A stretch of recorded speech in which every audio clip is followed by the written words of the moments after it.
더불어민주당 이인영 신임 원내대표가 첫 회의를 주재하고 본격적인 업무에 돌입했습니다. 국회 정상화 책무를 떠안은 이 원내대표는 오늘 오후 한국당 나경원 원내대표를 만날 예정입니다. 국회 연결해 보겠습니다. 박현우 기자. 네, 민주당은 신임 원내대표 선출 이후 첫 정책조정회의를 오늘 오전 열었습니다. 이인영 신임 원내대표는 이 자리에서 원내대표석에 처음으로 앉아 회의를 주재했는데요. 패스트트랙 지정 이후 멈춰선 국회를 정상화하기 위해 경청의 협치 정신을 견지하겠다고 밝혔습니다.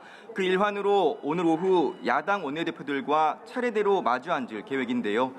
주목되는 부분은 자유한국당 나경원 원내대표와의 만남입니다. 이 원내대표는 나 원내대표를 만나 자유한국당 입장을 경청하고 국회 정상화를 위한 허심탄회한 대화를 나눌 계획이라고 했는데요. 또 민생을 살릴 수 있다면 야당이 주도하는 안에도 힘을 실어줄 수 있다는 뜻을 밝히며 협치 의지를 밝히기도 했습니다. 이 원내대표 취임이 패스트트랙 이후 멈춰선 민주당과 한국당 간 대화 재개의 계기가 된 점은 분명 긍정적인 신호로 볼 수 있을 것 같습니다. 특히 나경원 원내대표도 패스트트랙 무효 논의가 국회 정상화의 첫 걸음이라는 취지로 말하며 민주당의 태도를 보겠다고 했던 만큼 이 원내대표 취임을 계기로 국회 정상화 논의에 속도가 붙을지 기대가 모아지는데요.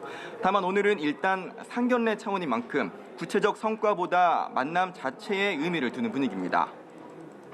네, 박 기자, 내일 문재인 정부 출범 2주년을 앞두고 민주당과 한국당에선 사뭇 다른 분위기가 감지되고 있다죠. 네, 민주당은 조금 전 이해찬 대표 등이 참석한 가운데 이니 굿즈 출시 행사를 열었습니다. 이니는 문재인 대통령의 이름 끝글자에서 따온 애칭인데요.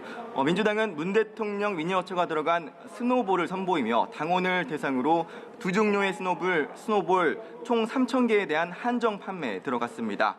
조정식 정책위 의장은 문재인 정부 출범 이후 2년간 민주주의 회복과 한반도 평화를 위해 쉼없이 달려왔다며 긴밀한 당정 협의를 기반으로 사회 도약의 발판을 마련해가고 있다고 강조했습니다.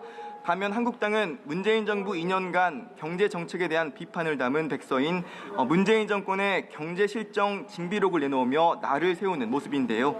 징비록에는 소득 주도 성장과 최저임금 인상 등 문재인 정부의 10가지 핵심 정책에 대한 비판 내용이 담겨 있습니다. 황교안 한국당 대표는 머리말에서 경제를 망가뜨린 문재인 정권의 좌파 경제 실험의 진행 과정이 소상히 기록됐다며 향후 경제 파탄의 책임 소재를 명확히 가리는 첫걸음인 만큼 징비록으로 명명했다고 밝혔습니다. 지금까지 국회에서 연합뉴스 TV 박현우입니다.